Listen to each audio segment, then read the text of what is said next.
सुधा समाधान।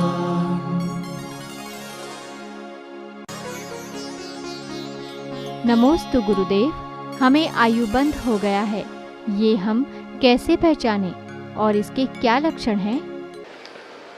हमारे ज्ञान का विषय आयुबंध हमारे ज्ञान का विषय नहीं है। पूज्यवर नेमीचंद महाराज ने गोमर सार के अंदर एक संकेत दिया है कि यदि नरक आयु का बंध हो गया है, त्रियंश आयु का बंध हो गया है, मनुष्य आयु का बंध हो गया है, तो उसको कोई भी नियम लेने का भाव नहीं होगा, व्रत लेने का भाव नहीं होगा। उससे कहो कि भाई आप ये चीज़ नहीं करते हैं तो आप ये नियम ले, बोले नियम नहीं लूँगा। तो नियम नहीं लेने का जो भाव आ रहा है उससे अनुमान लगाया जाता है कहीं इसको ये नरक आयु आदि का बंध हो गया होगा, तभी ये नियम नहीं ले रहा है। ये संकेत पूज्यवर नेमीचंद महाराज ने दिया गोमर सार में, लेकिन स्पष्ट रूप से साक्षात हम अपने ज्ञान का विषय नहीं बना सकते ऐसा। नमोस्तु गुरुदेव, हम जब रसोई में खाना बनाते हैं तो स्तुति गान करते हैं। क्या हम खाना बनाते समय जाप भी कर सकते हैं? जाप का उच्चारण नहीं करना, वो जाप नहीं माना जाए। नमोकार मंत्र पढ़ सकते हैं जी, लेकिन मनोकार मंत्र का जाप नहीं। पढ़ना अलग चीज़ है और जपना अलग चीज़ है। जैसे कहा पवित्रा पवित्रो वा सुस्तो दुस्तो पिवा ध्यायेत पंच नमस्कारम सब पापप प्रणश्यते। नमोकार मंत्र का ध्यान कहीं भी करो, शुद्धि अशुद्धि पूर्वक करो। मान लीजिए आप बाथरूम में गए हैं, उसी समय आपको तकलीफ हो गई कोई भी, तो उस समय वो नमोकार मंत्र पढ़ेगा, ध्यान करेगा, लेकिन जाप नहीं कर सकते। जाप अनुष्ठान की कोटि में आएगा। सामान्य रूप से उच्चारण करो, सामान्य रूप से पढ़ो, लेकिन जाप की कोटि नहीं आएगा। नमोकार मंत्र सामान्य पढ़ सकते। नमोस्तु गुरुदेव, कोई आदमी धर्म करता है, दान करता है, गरीबों की मदद भी करता है, मगर फिर भी ऐसे आदमी के जीवन में संकट आए तो क्या करें? संकट क्यों आते हैं? हम भली जितना धर्म कर रहे हैं उतना शायद हमारा धर्म अतीत में किए हुए पाप कर्म के सामने कम है। क्योंकि कोई व्यक्ति ने कहा कि महाराज जी हम बहुत कमाते हैं और अच्छा धंधा चल रहा है, बहुत बढ़िया धंधा चल रहा है, लेकिन पैसे की बचत नहीं होती। इनकम भी अच्छी हो रही है, धंधा भी बहुत अच्छा चल रहा है, लेकिन पैसा की बरकत नहीं हो रही। अरे मैंने कहा ये तो बड़ी बात है। तो कहीं महाराज कहीं ऊपरी बाधा तो नहीं है? मैंने कहा कमाई अच्छी हो रही, धंधा अच्छा चल रहा है, फिर भी पैसे की बरकत नहीं हो रही। मैंने कहा पैसा जाता कहाँ है? बोले ब्याज में। क्योंकि पहले कर्जा इतना ले रखा है कि आज की कमाई ब्याज में ही चली जाती है। बस यही दशा होती है कि पूर्व में व्यक्ति इतने पाप कर चुकता है कि वर्तमान में जो धर्म कर रहा है वो पुण्य उसके ब्याज में चला जाता है। इसलिए संकट ज्यों का त्यों बना रहता है। अब इतनी कमाई हो कि ब्याज के साथ साथ मूल भी चुकाने की ताकत हो तो ही हो सकता है, नहीं तो बेटा ब्याज चुकाते रहो, चलने दो काम। नमोस्तु गुरुदेव, 24 ठाणा का जो मंगलाचरण है, कृपया उसका अर्थ समझाने की कृपा करें। 24 ठाणा के अंतर्गत जो वर्णन है वो 24 स्थानों के नाम हैं कि 24 ठाणा के अंदर कितना क्या क्या वर्णन है। गई इंद्रिये चकाए, गति कितनी गतियाँ होती हैं, उन गतियों में कितने गुण स्थान होते हैं, कितने संगी पंचेंद्रिय होते हैं, इंद्रियों में कितनी इंद्रियां होती हैं चारों गतियों में, काय में कौन सी काय, वैक्रिय काय, आधारिक काय, योग मन वचन काय योग, वेद स्त्री पुरुष नपुंसक वेद, कषाय चार, क्रोध मान माया रूप, नान मति ज्ञान, शुद्ध ज्ञान, अवधि ज्ञान, मन पर्याय ज्ञान, केवल ज्ञान, तीन गुण ज्ञान, संयम। जो संयम होते हैं, इस संयम में कितने प्रकार, देश संयम, सकल संयम, उसमें भी छायो छेदक स्थापना, परिहार विशुद्धि, सामयिक, यथाख्या, सुख सांप्राय,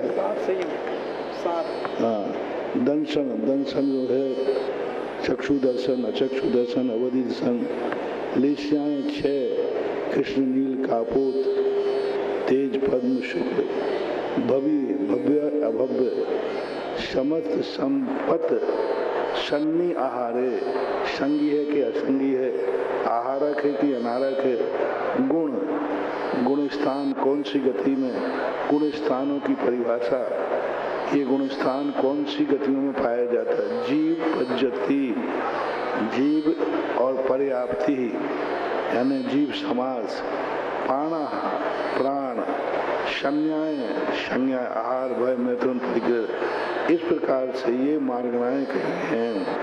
उपयोगो भी कमशु, उपयोग दोनों उपयोग, दर्शन उपयोग, ज्ञान उपयोग क्रम से 20 तो परिगुणा बढ़िया, इस प्रकार ये 20 परिमाण रूपणाएं जानना चाहिए। ध्याना भी है, पच्चा भी है, जाई कुल कोटि संजया सत्य, ध्यान कितने होते हैं, प्रत्यय कितने होते हैं, जाति और कुल कोटि, जाइए यानी कितनी जातियां होती हैं, 84 लाख जाति होती हैं, 199 करोड़ कोटि होते हैं। संजया सभ्य गहनाति एन बनिया कमेन 24 ठाना, इस प्रकार के ये 24 स्थान होते हैं। 24 स्थानों में जीव कहाँ कहाँ पाया जाता है, ये 24 स्थानों में जीव पाए जाते हैं, ऐसा बताओ। नमोस्तु गुरुदेव। खड़ग सिंह के घोड़ा चुराए जाने के बाद बाबा भारती ने उससे कहा कि किसी से मत कहना कि तुमने ये घोड़ा चुराया है। बाबा भारती ने उसे झूठ बोलने की शिक्षा क्यों दी? वूहनंग का मूल उद्देश्य होता है कि एक व्यक्ति की गलती करने पर कहीं ऐसा ना हो जाए कि लोगों पर सच्चाई से विश्वास उठ जाए। जैसे एक ब्रह्मचारी था, उसने एक चोरी की मंदिर में, तो जिनेंद्र सेठ ने उसको ढांक दिया। मालूम था कि इसने चोरी की है, उन्होंने झूठ बोल दिया कि नहीं इसने चोरी नहीं की, मैंने ही मंगाया था। क्यों? कहीं ऐसा ना हो जाए कि एक ब्रह्मचारी की चोरी के कारण से सभी ब्रह्मचारियों पर लोगों का विश्वास उठ जाए। ज्ञानी व्यक्ति एक व्यक्ति की गलती से सारे मार्ग को दूषित नहीं कर सकता। एक गलती को झूठ बोलने पर दबाया सके दबा लो, अन्यथा लोगों का विश्वास उठ जाएगा, धर्म के ऊपर विश्वास उठ जाएगा। लोग यही तो सबसे बड़ी कमी है। कोई धर्मात्मा की थोड़ी गलती होने पर लोग उसे उजागर करते हैं, वो ये भूल जाते हैं कि हम उसकी बदनामी नहीं कर रहे हैं, धर्म की बदनामी कर रहे हैं। कि धर्मात्मा भी ऐसे होते हैं। तो जो नास्तिक पापी लोग हैं वे धर्म पर से विश्वास उठा लेते हैं। इसलिए सज्जन पुरुष, ऐसी बाबा भारती ने सोचा कि यदि ऐसा होगा तो कोई अपाहिजों पर विश्वास नहीं करेगा।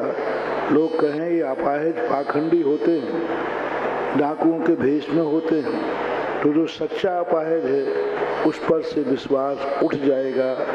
इस धर्म की रक्षा के लिए दया भाव से कारण से उन्होंने यह झूठ बोलने को कहा था।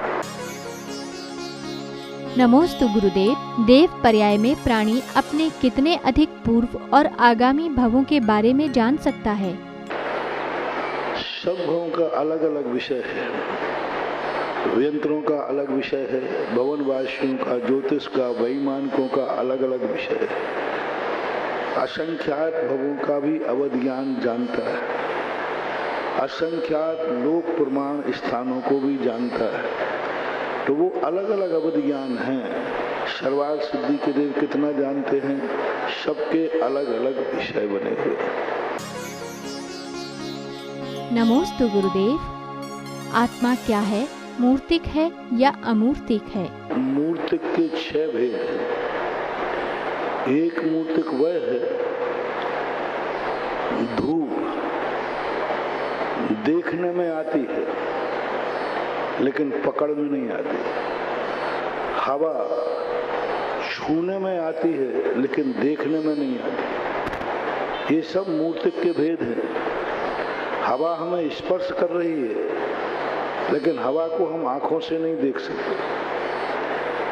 धूप को हम देख रहे हैं लेकिन उसका स्वाद नहीं पता मुझे कि वो किस स्वाद वाली। स्वाद उसमें है क्योंकि जहाँ रूप है वहाँ गंध भी है, वहाँ स्वाद भी है, स्पर्श भी है, लेकिन हमें देखने में मात्र रूप आ रहा है। हवा में भी स्वाद है, गंध है, रूप है, लेकिन हमें मात्र स्पर्श पता में चल रहा है। 3 गुण हमारी पकड़ में नहीं आ रहे। तो इसी प्रकार से आत्मा जो है संसार अवस्था में हमें अनुभव में आती है लेकिन हमें देखने में नहीं आती। जैसे हवा हमें छूने में आती है लेकिन देखने में नहीं आती। हमें स्पष्ट अनुभव होता है कि मैं जिंदा हूँ।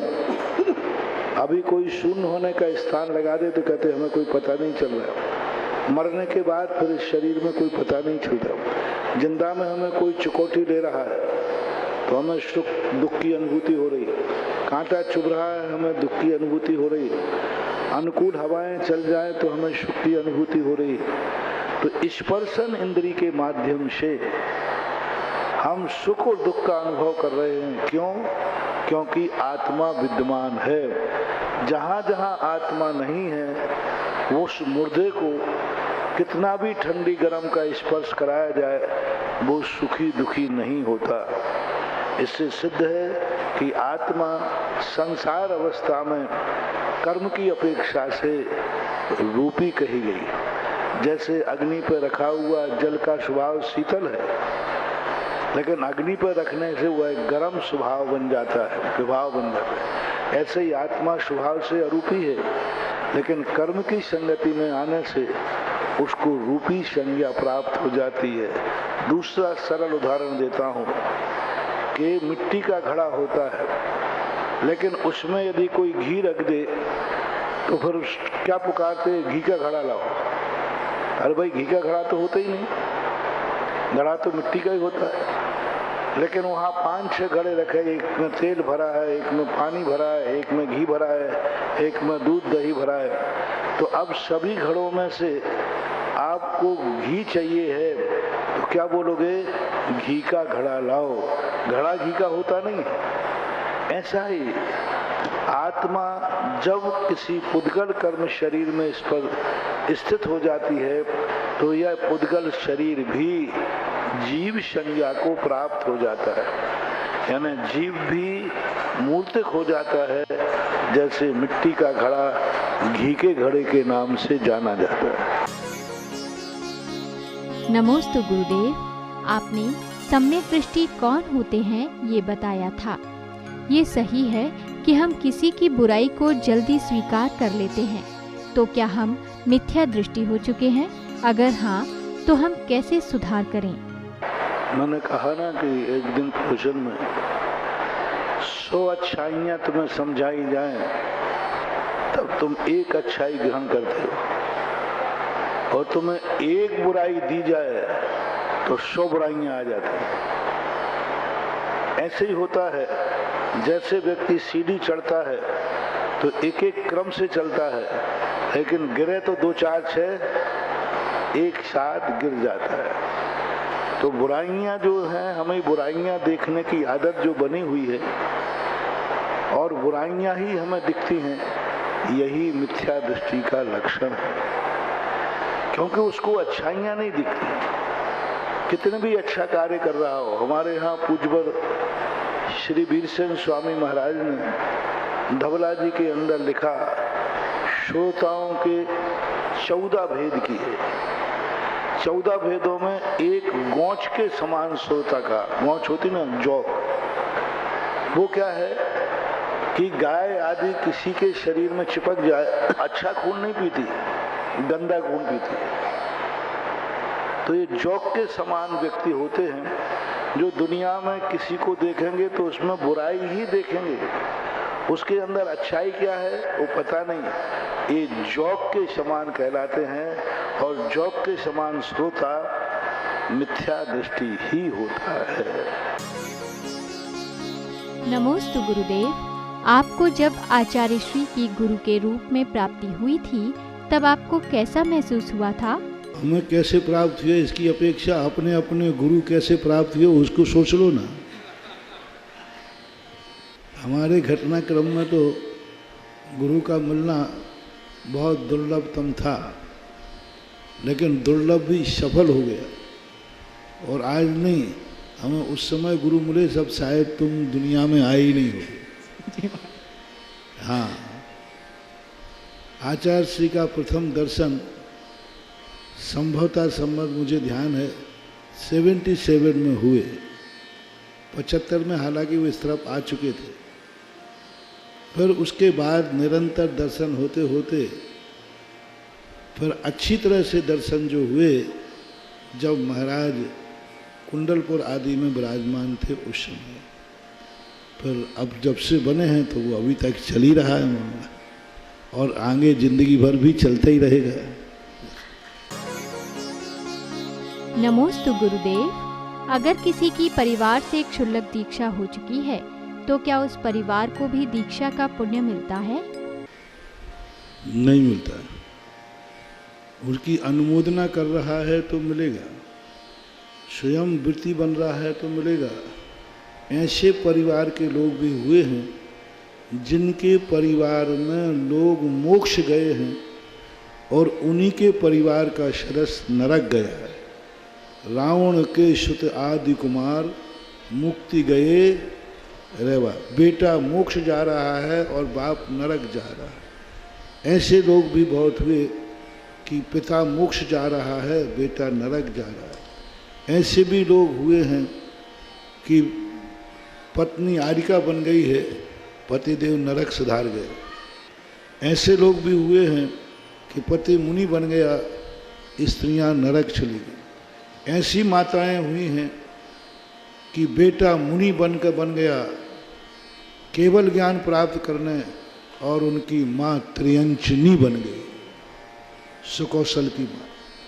बेटा मुनि बना, केवल ज्ञान प्राप्त करके मोक्ष गया और उसको जन्म देने वाली माँ त्रियंचनी बनी, शेरनी बनी। तो ऐसा कोई नियम नहीं है, वो तो उनके परिणामों के ऊपर, उनका आचरण के ऊपर आधारित है। एक के मुनि बन जाने से, वृत्ति बन जाने से सारे परिवार का कल्याण हो जाए, ऐसा नहीं होता है। सुधा समाधान।